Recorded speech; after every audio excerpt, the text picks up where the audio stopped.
Good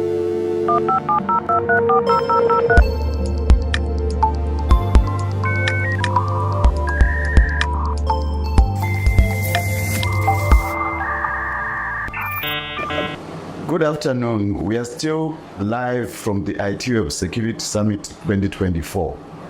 Now we are joined by Dr. Sylvia Sathekge, who is Chief Information Officer at SNG Grant Thornton. Welcome to ITWeb Security Summit, Dr. Sylvia.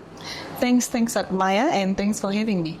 It's a pleasure. Just to hear from you, Doctor, like your experience from this year's event. What were the major highlights that we have seen from this event? Okay, so I must say this event, especially the Johannesburg one, was very packed with many solution providers and many delegates over the past 2 days.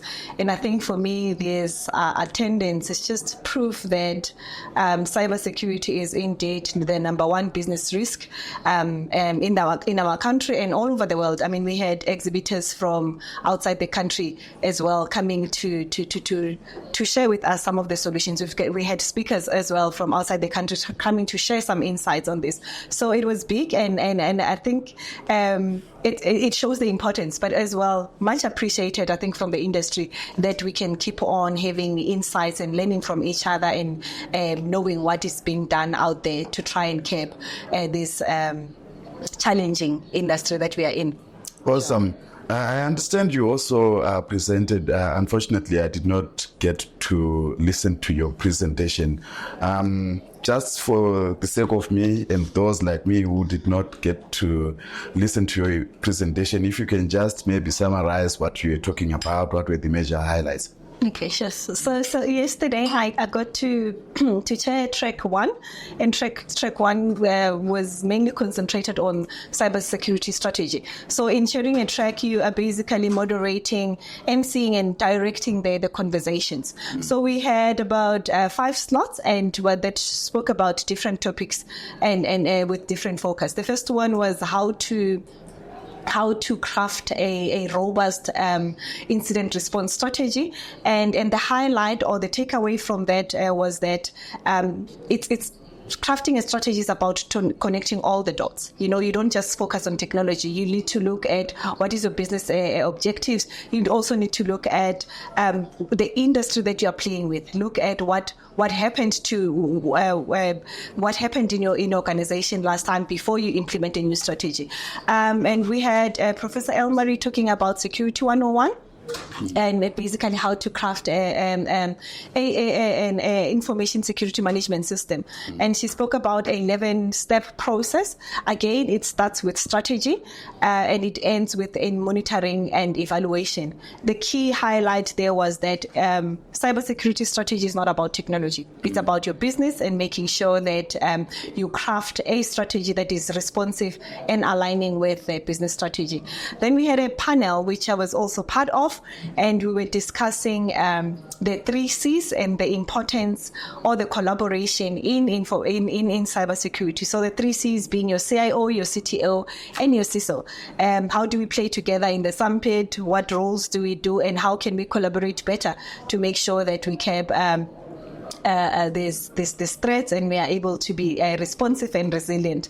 The outcome there is that it's a team sport. We need to work together. Mm-hmm. We then also in the very same track we had Sandika talking about cybersecurity in the boardroom, basically the do's and don'ts, what to present and how to present it. The outcome there was that let's talk business language and let's stop talking these acronyms and the tech language, and just to say align what you're reporting to the board and present it as a business risk, and perhaps boards will hear us better as tech people. And the event, the track was closed by by Rapid7, and they were basically sharing whether to outsource or not to outsource, because we do know that we outsource. But and the highlight there was that you need to check your technologies and understand what you're investing in. Yeah, so basically that's what happened in the track. And I can say the long and short of it is that it starts with a strategy. You need to have a game plan of how you're going to be defending and protecting your organization. Oh, they don't call you doctor for nothing, eh? That was, interesting and, quite, I feel like I was actually there. One of my key takeaways there are the 3 C's. Yes. And I understand you are one of the key 3 C's there. You are the CIO at Grant Thornton. Yes. If you can just tell us maybe what are your main responsibility? You said teamwork is the most important thing. Yes. What role do you play in this team of these 3 C's? Okay. So all are important, but maybe let me try and explain it and using to say in an event of an attack, who plays what role. But maybe just to say that the CIO will be responsible for the overall strategy, including operations, whilst the CISO will be responsible for securing and protecting the organization, including the operations. And in an event of a cyber breach, what roles should we play?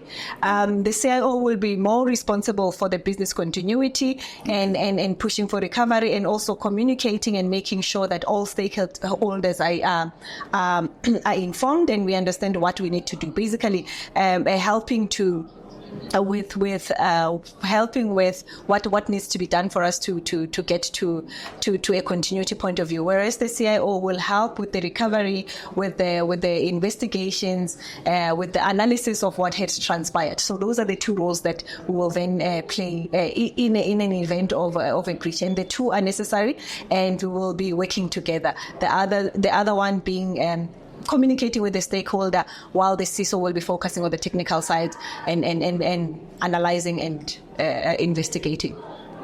Thank you so much, Doctor. If you can just tell me what happens when a cyber incident happens within an organization.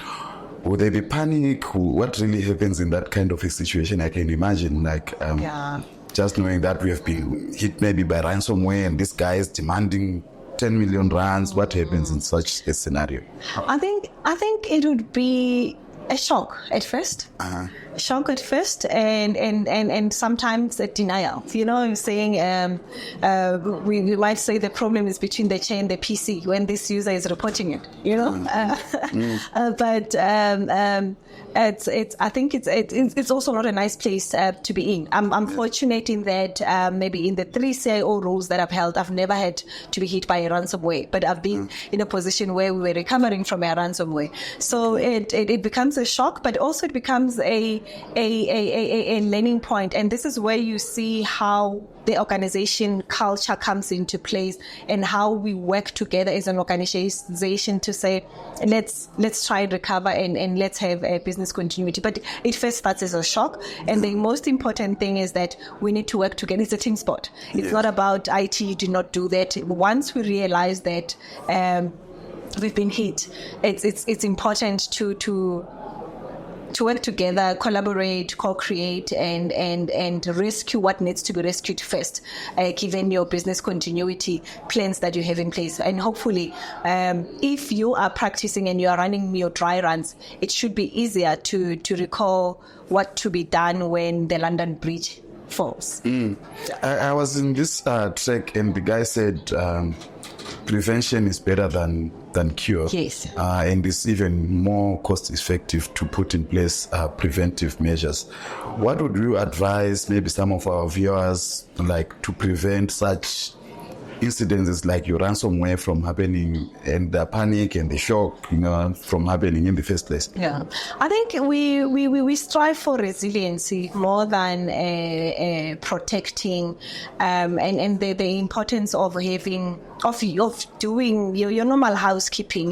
Make sure you patch, make sure there's MFA, and make sure that you continuously educate yourselves as the ones that are trusted with securing the organization, but also educate your users to make sure they understand what to click and what to do when they suspect. But I think at the end of the day is it has to be entrenched in your culture, and it has to be known that it's not a responsibility of one person. We are all in it together, and we need each other to make sure that we are resilient. I think we strive for resiliency, and it's important that we have our business continuity plans to know what do we rescue first and where do we run to first when we are hit.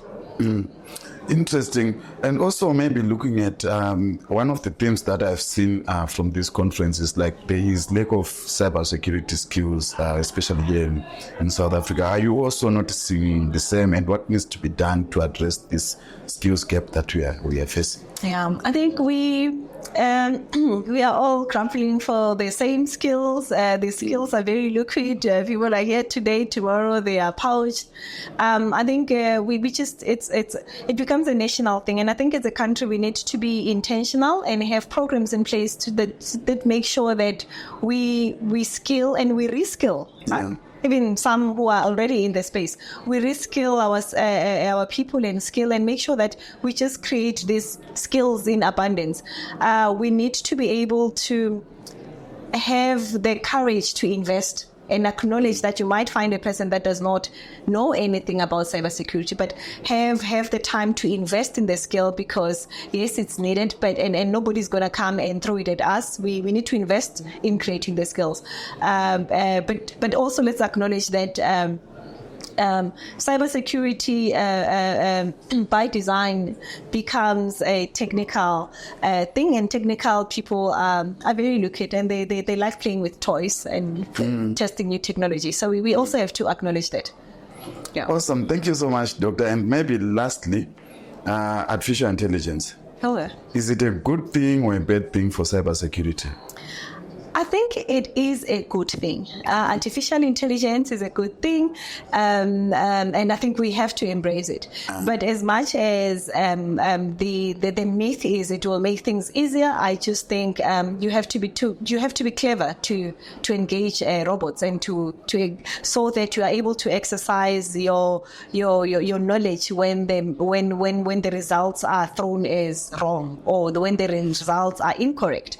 So you can't. And I think this is a call for everybody to actually be clever, know more, so know more than the machine, because otherwise we might end up with wrong diagnosis. Great stuff. Thank you so much, Doctor. Looking forward to seeing you again in 2025 here in the same booth. Okay. Thanks, Moyo. Thanks for you.